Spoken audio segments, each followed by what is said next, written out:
Good morning, welcome back सार्थक study centre the change of learning में आप सभी का स्वागत है। तो आज हम बात करने वाले हैं लेंस से संबंधित कुछ महत्वपूर्ण परिभाषाओं के बारे में। तो देखेंगे लेंस की कुछ महत्वपूर्ण परिभाषाएं क्या होती हैं। इसके पिछली वीडियो में हम बात कर चुके हैं कि लेंस किसे कहते हैं, अभिसारी और अपसारी दोनों लेंस के बारे में बताए थे। तो पुनः से हम एक बार रिवीजन करवा देना चाहते हैं कि अभिसारी लेंस किसे कहते हैं और अपसारी लेंस किसे कहते हैं। अभिसारी लेंस जो मुख्य अक्ष के समांतर किरणें आती हैं तो एक बिंदु पर मिला देती हैं, इस तरह से इसे कहते हैं उत्तल लेंस, यानी कि अभिसारित कर देती हैं, इसलिए इसे अभिसारी लेंस भी कहते हैं। और अवतल लेंस किसे कहते हैं? मुख्य अक्ष के समांतर आने वाली प्रकाश किरणों को क्या करती हैं, ये वास्तव में फैला देती हैं, लेकिन हम आभास करते हैं कि यह किरणें इधर से आती हुई प्रतीत होती हैं, इसलिए इसे अपसारी लेंस भी कहा जाता है। ये है अभिसारी लेंस, ये है अपसारी लेंस। जो किरण को एक बिंदु पर मिलाता है उसे अभिसारी लेंस यानी किरण पुंज को अभिसारित करता है उसे अभिसारी लेंस, और जो किरण को फैला देता है उसे अपसारी लेंस कहा जाता है। अब यहाँ पहली बात हम करेंगे वक्रता केंद्र किसे कहते हैं, परिभाषाओं के बारे में। तब किसी उत्तल या अवतल लेंस में दो गोलीय पृष्ठ होता है। यहाँ हम देख लेते हैं, उत्तल लेंस हो या अवतल लेंस हो, दोनों किससे मिलकर बना होता है? दो गोले की पृष्ठ से बना होता है। ये पहला गोला है, इसको पूरा करने पर मिलेगा, और ये दूसरा गोला होता है। इन्हीं दोनों गोलों से मिलकर क्या बना होता है? ये उत्तल लेंस बना होता है। इनमें से प्रत्येक पृष्ठ एक गोले का भाग होता है। ये पृष्ठ भी इस गोले का भाग है और दूसरा पृष्ठ इस गोले का भाग होता है। इन गोलों के केंद्र वक्रता केंद्र कहलाते हैं। इन दोनों गोलों के केंद्र यानी कि इस गोले का केंद्र ये C1 यहाँ होगा, इस गोले का केंद्र C2 यहाँ होगा। इसे क्या कहते हैं? वक्रता केंद्र कहते हैं। किसी उत्तल या अवतल लेंस में दो गोलीय पृष्ठ होता है। इनमें से प्रत्येक पृष्ठ एक गोले का भाग होता है। इन गोलों के केंद्र वक्रता केंद्र C1 व C2 कहलाते हैं। ये उत्तल लेंस की बात हुई। अब इधर देखते हैं, इसको भी अगर पूरा करना चाहें तो हम इस तरह से पूरा कर सकते हैं। इस पहले वाले गोले को पूरा करेंगे, इसका केंद्र यहाँ मिलेगा C1। इस वाले गोले को अगर हम पूरा करेंगे तो इसका भी केंद्र मिलेगा क्या? C2। इस तरह से अवतल लेंस का यह क्या है? वक्रता केंद्र है। अब यही C1 और C2 को मिला देते हैं, एक रेखा खींचकर C1 और C2 को मिला देते हैं, तो ये रेखा क्या कहलाएगी? मुख्य अक्ष कहलाएगी। पहले गोले का केंद्र दूसरे वाले गोले के केंद्र को मिलाने वाली रेखा क्या कहलाती है? मुख्य अक्ष कहलाती है। मुख्य अक्ष। इसी तरह से इसमें ये है उत्तल लेंस का मुख्य अक्ष, यहाँ पर हो जाएगा अवतल लेंस का मुख्य अक्ष।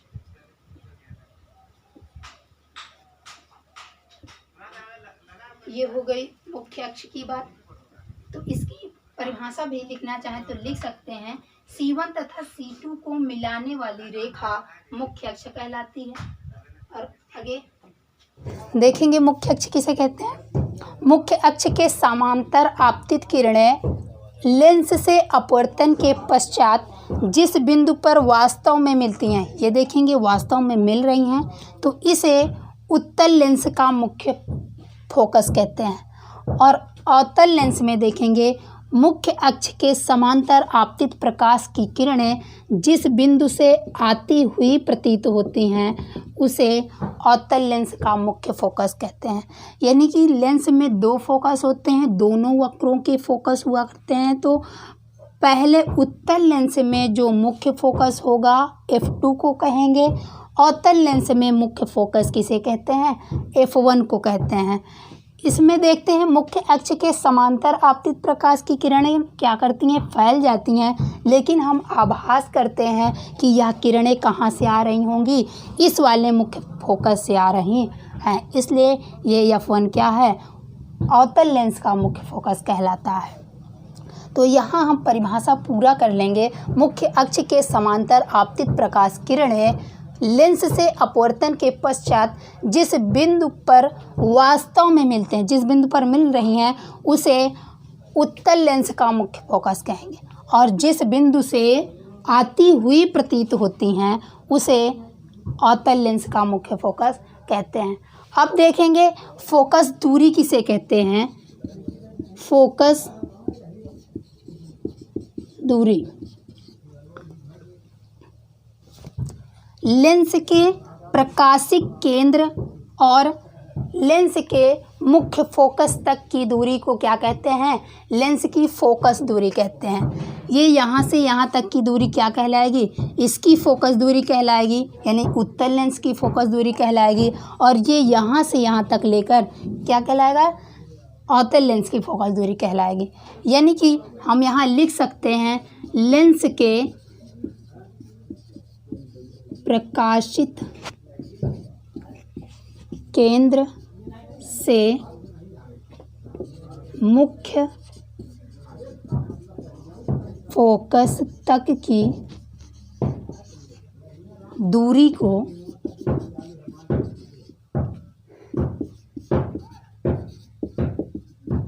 लेंस की फोकस दूरी कहते हैं।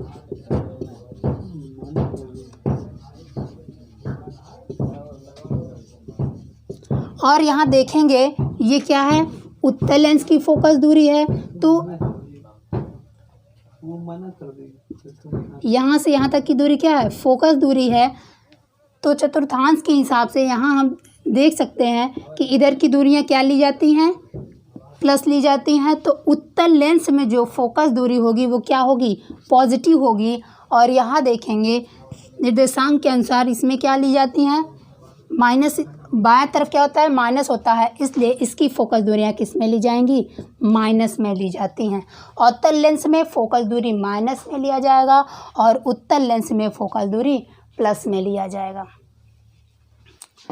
अब देखेंगे कुछ महत्वपूर्ण किरणों के बारे में जो कि आपको प्रतिबिंब बनाने में कंपलसरी होगा। तो यहाँ पर सबसे पहले किरणों के बारे में जान लेंगे, तभी प्रतिबिंब बना पाएंगे।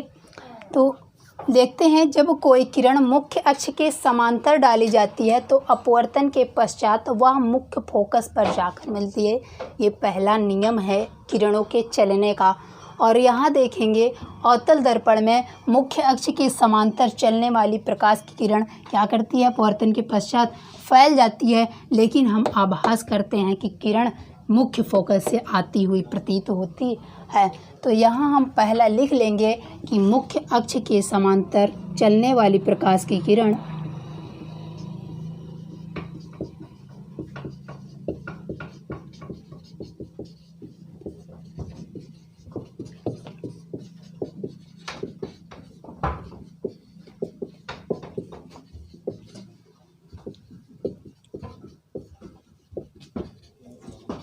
अपवर्तन के पश्चात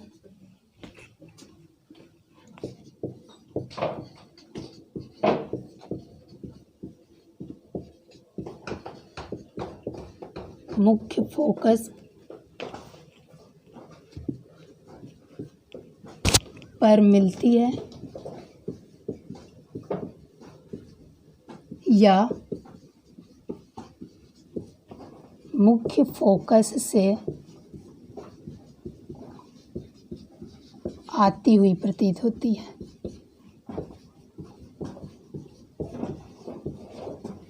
और देखेंगे अब दूसरा नियम क्या है।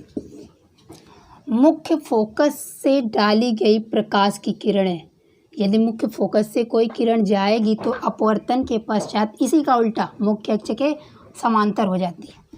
और यहाँ देखते हैं कोई किरण मुख्य अक्ष के समांतर आ रही होती है तो क्या दिखेगा यहाँ कि मुख्य, आभास करते हैं कि मुख्य फोकस से की ओर जा रही होगी, क्या देखेंगे, आभास करेंगे कि मुख्य फोकस की ओर जा रही होगी।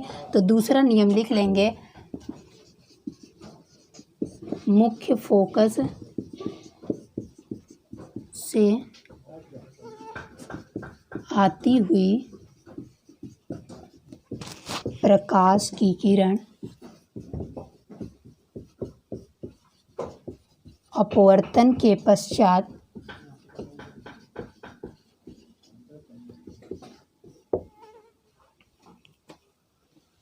मुख्य अक्ष के समांतर हो जाती है।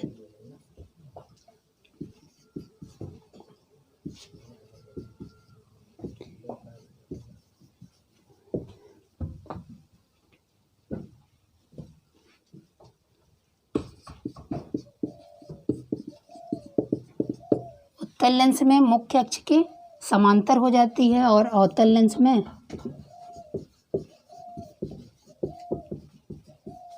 मुख्य फोकस पर मिलती हुई प्रतीत होती है।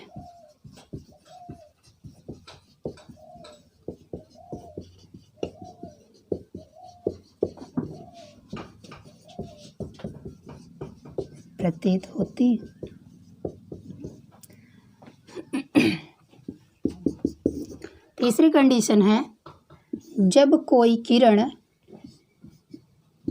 प्रकाशिक केंद्र ओ से गुजारा जाता है, तो इस तरह से प्रकाशिक केंद्र ओ से गुजारी जाती है जब कोई किरण, तो पुनः उसी मार्ग में वापस लौट जाती है या कहीं से विचलित नहीं होगी। या कह सकते हैं कि ये पहला माध्यम है, दूसरे माध्यम में गई, फिर तीसरे माध्यम में सीधे निकल जाती है, कहीं से या विक्षेपित नहीं होती है। अवतल लेंस में भी प्रकाशिक केंद्र से जाती हुई प्रकाश की किरण एकदम सीधी निकल जाती है। लिख सकते हैं, प्रकाशिक केंद्र ओ से होकर जाने वाली प्रकाश की किरण बिना विचलित हुए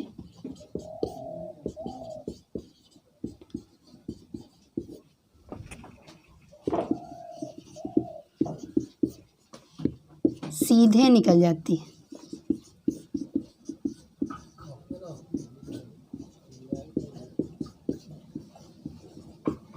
यही तीनों नियम है प्रकाश किरणों के चलने का।